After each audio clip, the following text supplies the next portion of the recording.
사도행전 9장 1절로 22절까지입니다. 같이 읽습니다. 시작. 사울이 주의 제자들에 대하여 여전히 위협과 살기가 등등하여 대제사장에게 가서 다메섹 여러 회당에 가져갈 공문을 청하니, 이는 만일 그 도를 따르는 사람을 만나면 남녀를 막론하고 결박하여 예루살렘으로 잡아오려 함이라. 사울이 길을 가다가 다메섹에 가까이 이르더니 호련히 하늘로부터 빛이 그를 둘러 비추는지라. 땅에 엎드려져 들음에 소리가 있어 이르시되, 사울아 사울아 내가 어찌하여 나를 박해하느냐 하시거늘, 대답하되 주여 누구시니까? 이르시되 나는 내가 박해하는 예수라. 너는 일어나 시내로 들어가라. 내가 행할 것을 내게 이를 자가 있느니라 하시니, 같이 가던 사람들은 소리만 듣고 아무도 보지 못하여 말을 못하고 서 있더라.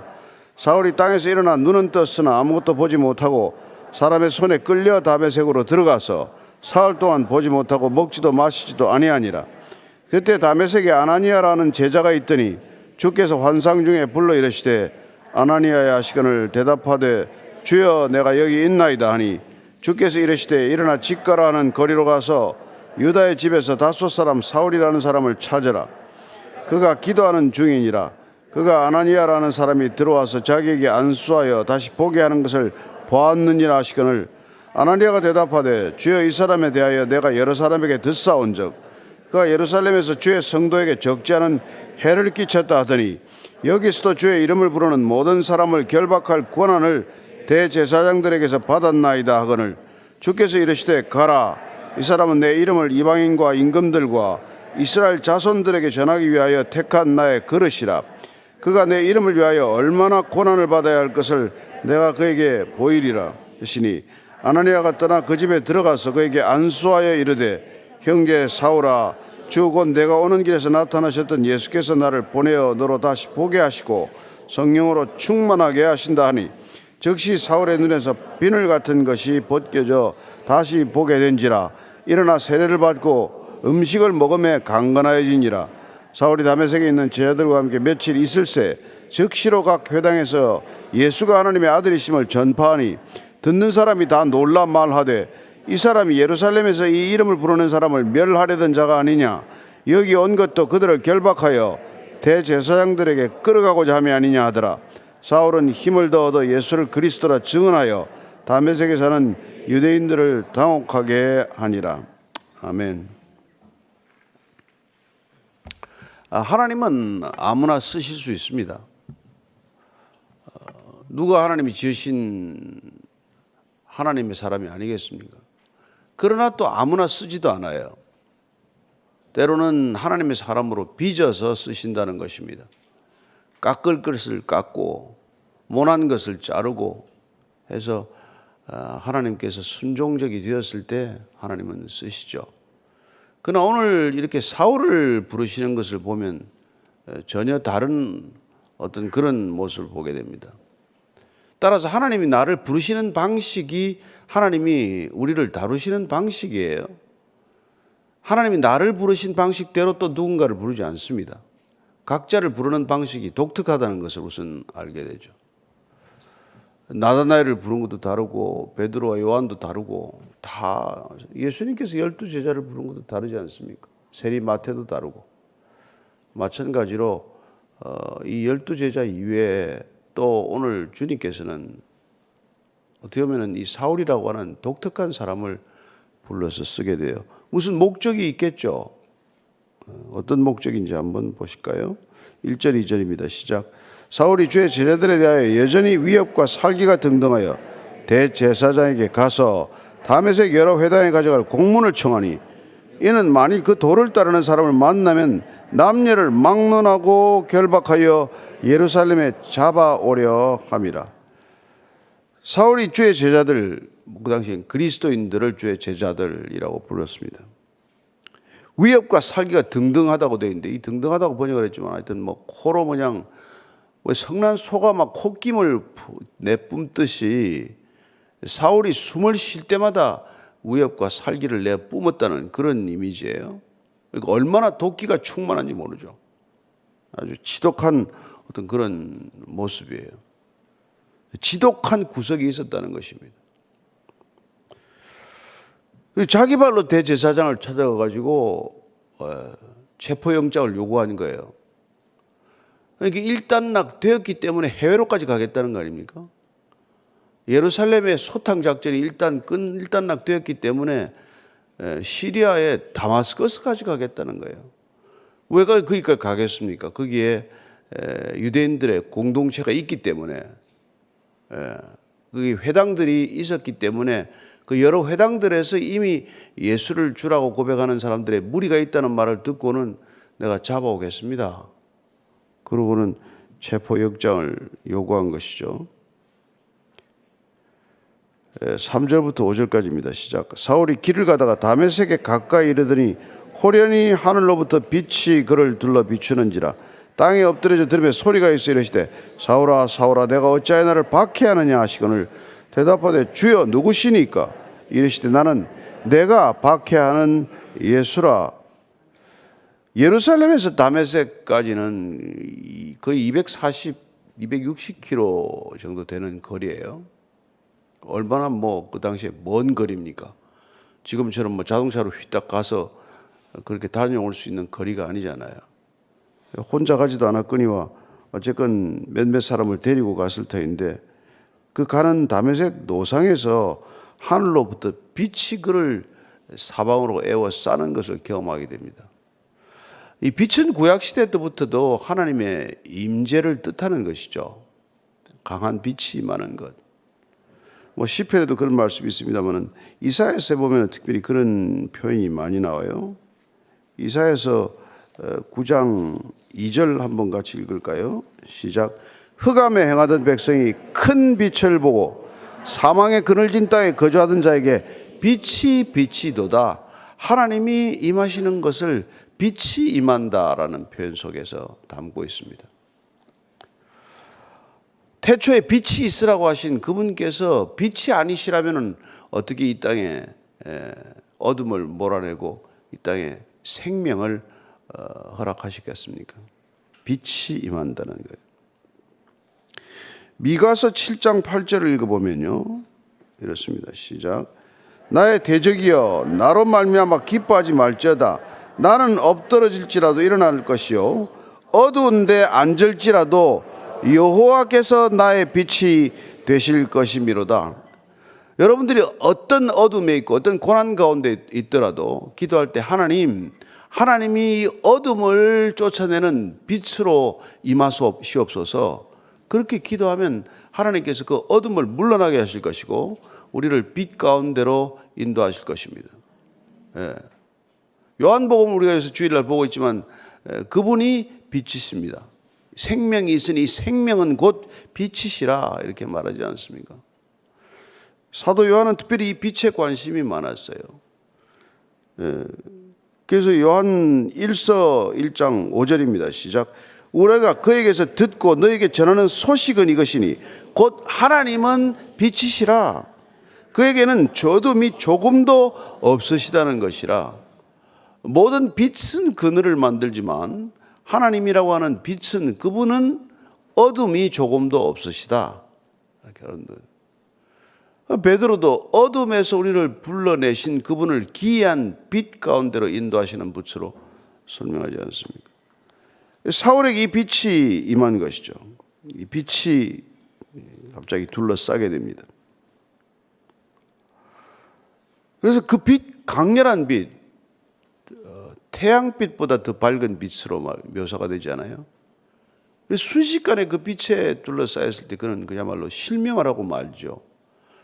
그래서 엎어졌다고 되어 있어요. 그래서 사울아 사울아 내가 어찌하여 나를 박해하느냐. 사울은 예수님과 직접 대면한 적이 없죠. 지금까지. 그런데 예수님께서는 뭐라 그럽니까?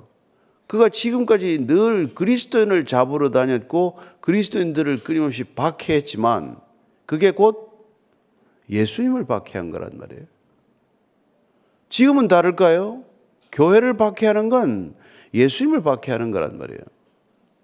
아니 이단 교회 말고 진짜 교회, 참된 교회, 성전된 교회, 진짜 그리스도인들을 박해하는 건 예수님을 박해하는 거로. 예수님은 그렇게 스스로를 동일시하십니다. 마태복음 23장인가에 보면은 왜 25장인가요? 왜? 가장 어린 소자에게 한 것이 곧 나에게 한 것이다. 소외된 사람, 어려움을 겪고 있는 사람, 그런 사람들과 예수님은 동일시 하시는 분이라는 걸 기억하십시오. 예수님을 못 만났습니까? 예수님이 동일시 하는 분들을 만나면 돼요. 그 사람 만나는 게 예수님 만나는 거예요. 어찌하여 나를 박해하느냐? 주여 누구십니까? 여기서 주는 큐리오스를 쓰겠지만 그러나 그걸 예수님을 부르는 호칭은 아니에요. 나는 내가 박해하는 예수라. 야, 이런 답을 들었을 때 그냥 등골이 서늘하지 않겠습니까? 그리고는 지금 주님께서 이렇게 명령하십니다. 6절 7절이에요. 시작. 너는 일어나 시내로 들어가라. 내가 행할 것을 내게 이를 자가 있느니라 하시니 같이 가던 사람들은 소리만 듣고 아무도 오지 못하여 말을 못하고 서 있더라. 시내로 들어가라. 다마스커스 가까웠겠죠. 다마스커스 시내로 들어가라. 내가 행할 것을 내게 이를 자가 있느니라. 아니 왜 직접 말씀하시지 왜 또 누굴 통하십니까? 그것도 신비하죠. 하나님께서 일하시는 방식이 이렇단 말이에요. 직접 말씀하실 때가 있잖아요. 직접 말씀하시는 내용도 있는데 왜 사도 이게 불러서 쓰실 이 사도를 갖다가 또 다마스커스 안에 있는 누군가를 통해서 하실 말씀을 하냔 말이에요. 어떤 만남을 이렇게 주선하고자 하시는 것입니까? 신비한 일이죠. 더 재미있는 것은 지금 같이 가던 사람들이 이 강한 빛에 둘러싸여서 소리가 나는데 같이 가던 사람들은 소리만 듣고 보지도 못하고 말도 못하고 서 있는 거예요. 그러니까 지금 사울은 하나님의 음성을 들었습니다. 그러나 같이 가던 사람들은 소리만 들었단 말이에요. 소리만 들으면 무슨 내용인지 모르잖아요.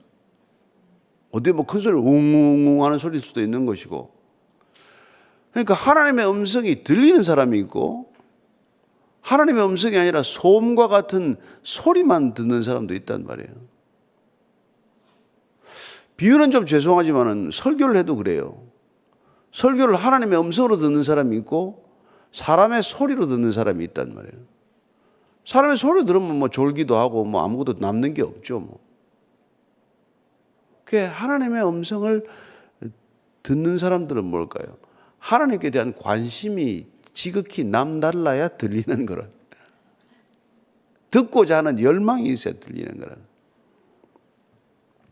또 하나님께서 그를 특별히 쓰시고자 할 때 음성을 듣게 하시는 것이죠.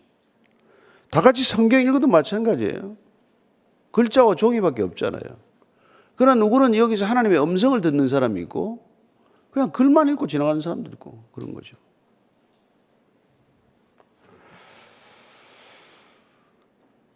자, 8절 9절입니다. 시작. 사울이 땅에서 일어나 눈은 떴으나 아무것도 보지 못하고 사람의 손에 끌려 다메섹으로 들어가서 사흘 동안 보지 못하고 먹지도 마시지도 아니하니라. 눈은 떴으나 이제 눈에 아무것도 보이지 않습니다.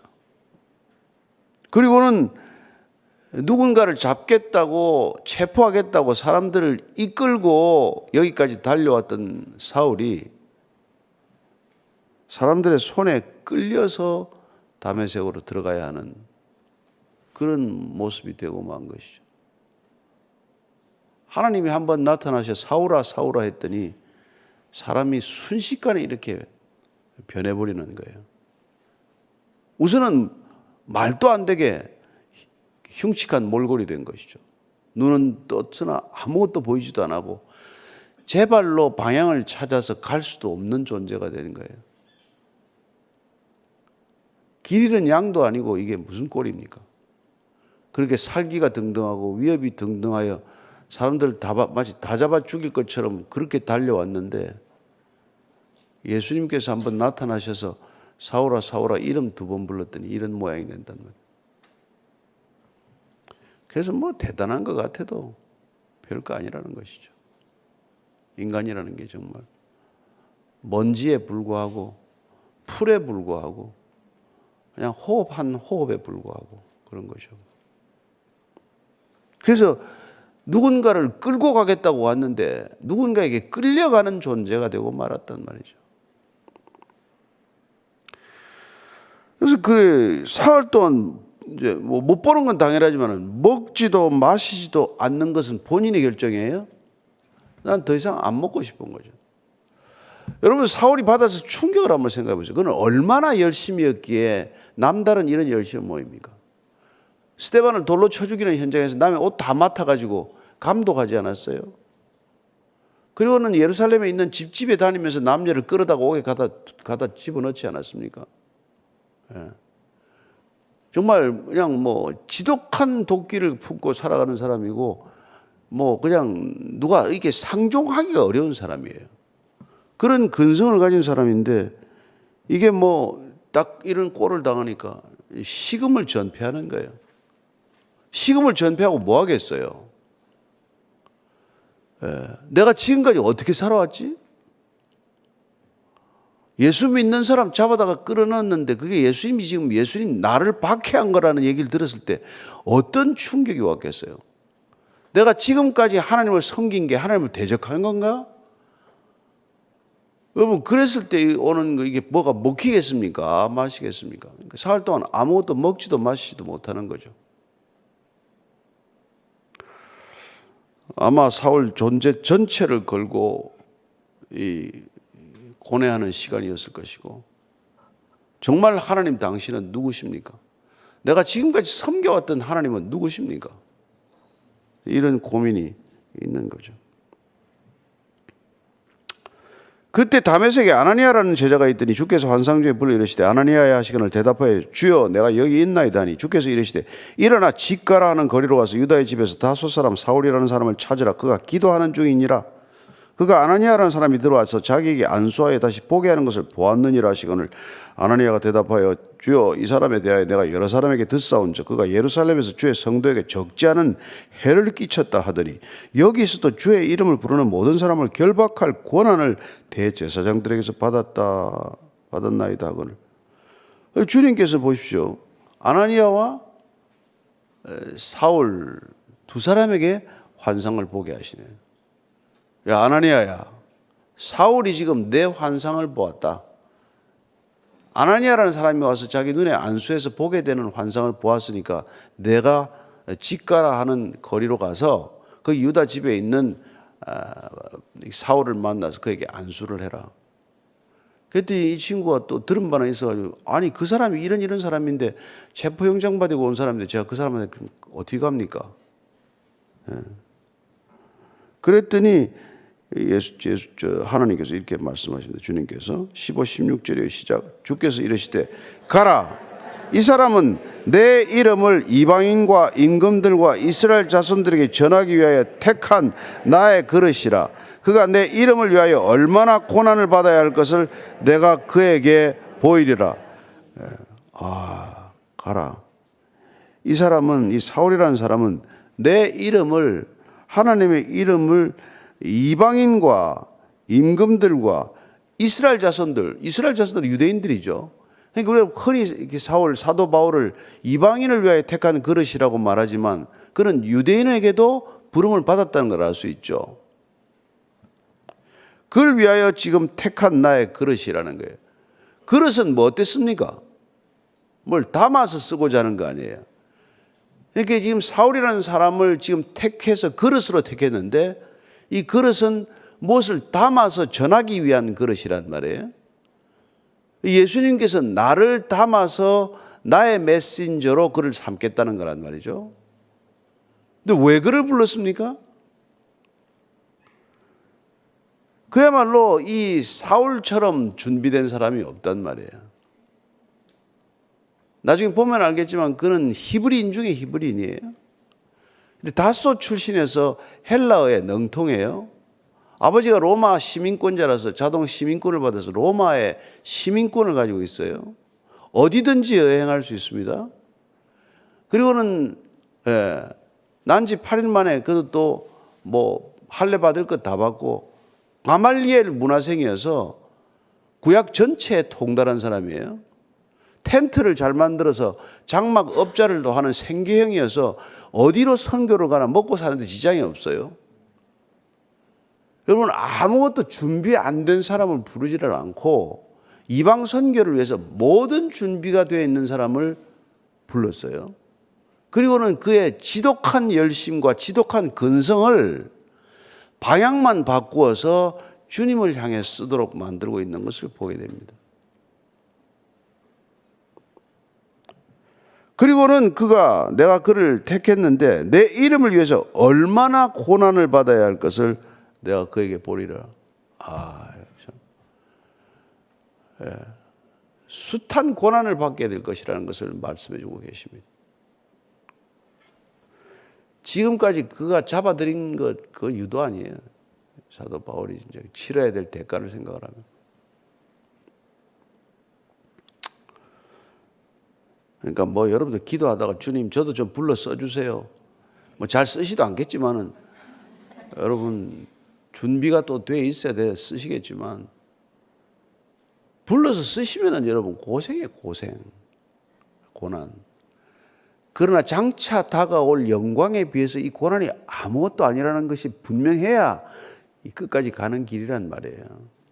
세상의 기준을 그렇게 날마다 부러워하거나 세상이 그렇게 탐이 나가지고는 절대로 못 가는 길이란 말이에요. 자, 17절 18절입니다. 시작. 아나니아가 떠나 그 집에 들어가서 그에게 안수하여 이르되 형제 사울아, 주 곧 내가 오는 길에서 나타나셨던 예수께서 나를 보려 너로 다시 보게 하시고 성령으로 충만하게 하신다니 즉시 사울의 눈에서 비늘 같은 것이 벗어져 다시 보게 된지라. 일어나 세례를 받고 음식을 먹으며 강건하여지니라. 아나니아가 주님께서 말씀하시되 순종해서 들어가서 한마디 던지게 먼저 형제 사울아. 언제 봤다고? 언제. 여러분, 이게 하나님이 불러서 맺어주면 그냥 형제 사울아. 그 아무리 평판이 안 좋은 얘기를 다 들었지만 그러나 주께서 가라 해서 그 사람에게 안수하라고 했을 때 그는 형제로서 다가간단 말이에요. 자, 하나님께서 사울을 부르셔서 그를 지금 빚어가시는데 낯도 코도 보도 못한 사람, 이때까지 단 한 번도 만난 적도 없고 대화 한 번 나눠본 적이 없는 사람을 통해서 그를 안수케 하고 눈에 비늘이 벗겨지게 하고 그에게 세례를 주게 한단 말이에요. 하나님이 하시는 일은 이해할 수가 없어요. 우리가 다 알 수가 없어요. 왜 이런 사람을 또 만나게 해서 이렇게 일하냔 말이에요. 그러니까 여러분들, 우리가 예상하던 사람들과 일하지 않습니다. 하나님이 일을 해보면은 저 사람은 나를 도와주겠지. 아니요. 그런 사람은 전혀 도움이 안 되는 사람, 내지는 오히려 해로운 사람이 되는 경우가 많아요. 전혀 예상도 못했고 전혀 기대한 바도 없고 한 번도 만나본 적이 없는 사람이 와서 교회 일을 돕고 그런 교회를 하는 걸 보게 된단 말이에요. 이 인간적인 기대를 가지고 사람을 사귀고 그 사람한테 무슨 도움을 좀 받겠거니 도움 안 됩니다. 여러분이 하나님이 일을 하겠다면은 하나님께 구하면 하나님께서 정말 하나님이 아니고서는 이 사람 오기도 만나지도 못할 사람이구나. 그런 사람을 만날 줄로 믿으세요. 그런 사람을 기대해야지. 여러분들, 우리 계산이 팽팽 돌아가는 사람들은 저 사람 정도 쓰면은 하나님 일이 되겠구나. 안 됩니다. 돈이 있다고 하나님 일하는 것도 아니고 돈 있다고 하나님 일을 도와주는 것도 아니에요. 하나님께서 마음을 주셔야 그래야 일이 되는 거란 말이에요. 그래서 안수를 했더니 눈에서 비늘 같은 게 순식간에 벗겨졌어요. 그가 보고 살았던 세상은 전부 헛본 거란 말이에요. 잠시 눈을 멀게 하셨다가 이제 새롭게 눈을 뜨게 하신 것 아닙니까? 새롭게 눈을 뜨게 한 것이죠. 구원이란 새롭게 눈 뜨는 일이에요. 그리고 나서 이제 비로소 음식을 먹고 강건해졌어요. 자, 그 다음 읽고 정리하십시다. 시작. 사울이 다메섹에 있는 제자들과 함께 며칠 있을새 즉시로 각 회당에서 예수가 하나님의 아들이심을 전파하니 듣는 사람이 다 놀라 말하되 이 사람이 예루살렘에서 이 이름을 부르는 사람을 멸하려던 자가 아니냐. 여기 온 것도 그들을 결박하여 대제사장들에게 끌어가고자 함이 아니냐 하더라. 사울은 힘을 더 얻어 예수를 그리스도라 증언하여 다메섹에 사는 유대인들을 당혹하게 하니라. 어떻게 이렇게 한순간에 바뀌냔 말이에요. 그는 구약 전체를 암송하는 사람이에요. 그런데 예수님을 직접 만나고 보니까, 친히 대면해 보니까 그분이 구약 전체가 말하는 메시아라는 게 확연히 깨달아졌고 경험되었단 말이에요. 그리고 성령의 빛, 하나님의 빛에 둘러싸였기 때문에 그는 더 이상 돌이킬 수 없는 사람이 된 거란 말이에요. 우리 잘 아는 A. 토저라는 사람이 그래요. 논리적으로 설득되어서 예수 믿는 사람들은 누군가 설득해서 거기서 끄집어내 올 수 있지만 성령의 빛에 이끌린 사람은 절대로 끌고 나올 수가 없다 그래요. 저는 여러분들이 하나님을 친히 만나서 절대로 변하지 않는 사람 되기를 축원합니다. 흔들리지 않아요. 흔들리지 않아요. 그래서 이거 그냥 즉시로 맞구나. 하나님 맞구나. 이사야서 53장에 말하는 고난받는 종이 예수님 맞구나. 예? 그래서는 그냥 힘을 얻어가지고 더 예수를 그리스도, 이제 예수가 그리스도다. 예수가 우리가 기다리던 메시아다. 그분이 곧 하나님의 아들이다.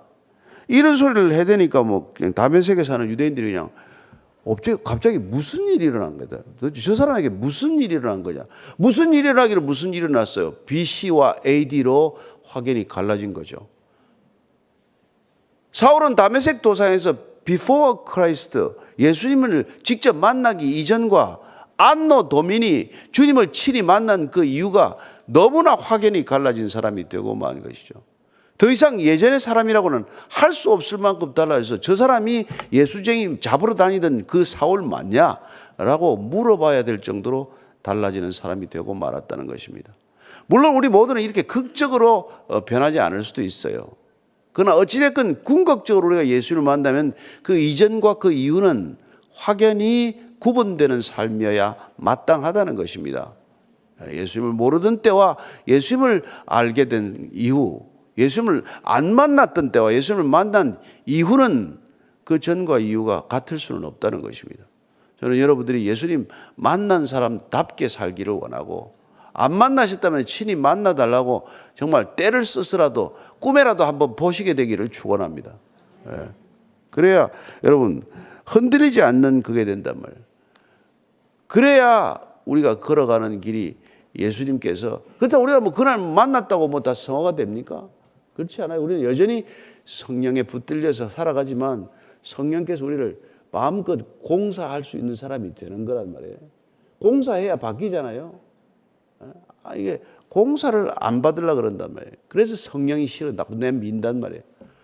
그런데 성령이 오시면 우리가 이제 먼지가 나기 시작할 것이고, 공사 중, 뒤에다가 이제 우리 공사 중 써서 된 게 under construction. 그래서 해야 되는데, 빌리 그레암 이렇게 사모님이 돌아가시고 나서 묘지에다가 뭐라 쓴지 아십니까? 감사합니다. 이제 공사 끝났습니다. 이때까지 참아주셔서 감사합니다. Thank you for your patience. Construction is finished. 그래.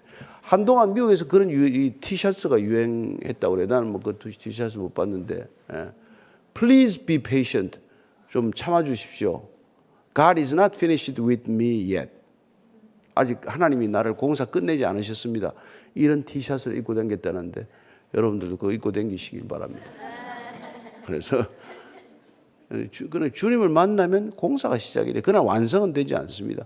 그러나 우리는 예수는 전할 수 있단 말이에요. 만났기 때문에 내가 만난 예수님을 전할 수는 있지 않습니까? 오늘도 여러분들이 예수님 전하는 하루가 되기를 축원합니다. 기도하겠습니다. 하나님 아버지, 얼마나 놀라운 일입니까? 예수님 믿는 사람들, 잡으러 다니는 사람들이 예수 전하는 사람이 됐습니다. 최악의 박해자가 최고의 전도자가 될 수 있다는 것. 주님께서 능치 못함이 없다는 것은 이런 것 아니겠습니까? 우리가 좀 안 되는 일이 되는 것이 아니라 예수님을 박해하던 자가 예수님을 전하는 자가 되듯 주님께서 부르시면은 이런 변화가 일어날 줄로 믿습니다. 이게 어떻게 단순한 변화입니까? 주님, 우리도 그런 변화를 경험하게 하여 주옵소서. 우리 각자도 그렇게 예수님 만났다고 증언할 수 있게 하여 주옵소서. 그래야 우리가 가는 걸음걸음마다 예수님의 향취를 내뿜는 사람 되게 하시고 예수님의 생명의 씨앗들이 뿌려지는 자 되게 하여 주옵소서. 주님, 오늘 하루도 주의 걸음 되게 하여 주옵소서. 이제는 십자가에서 우리를 부르시되 끝까지 주의 사람으로 빚으시기 위하여 전부를 주신 우리 구주 예수 그리스도의 은혜와 하나님 아버지의 형언할 수 없는 사랑과 날마다 그 사랑의 걸음 걷게 하시는 성령님의 인도하심과 깨우치심이 오늘도 호련히 변한 우리 사도 바울 선생처럼 우리도 그렇게 살기를 원하는 이제 고개 숙인 모든 변화된 성령 충만한 전도자들의 발걸음 위에 지금부터 영원까지 함께 하시기를 간절히 축원하옵나이다. 아멘.